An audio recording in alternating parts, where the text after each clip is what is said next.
ఓ ప్రయత్నం చేశావు, విఫలమైంది, ఇంక ముసుకేసుకొని కూర్చుంటాయింది. ఇంకా లేవా? ప్రతి నూతన శుభోదయం నీతో మౌనంగా ఏం మాట్లాడుతుందో తెలుసా? ఉషోదయం, శుభోదయం, సూర్యోదయం.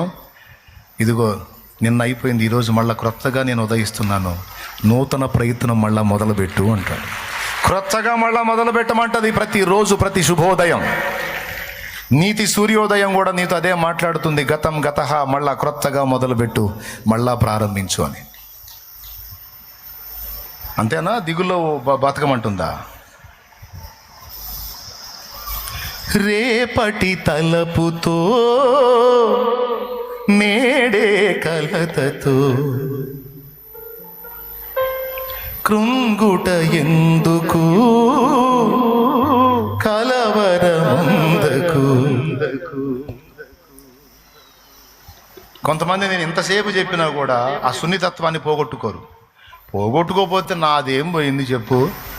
కూటం అయిపోతే నేను బైబిల్ సంఖలో పెట్టుకొని జంపు.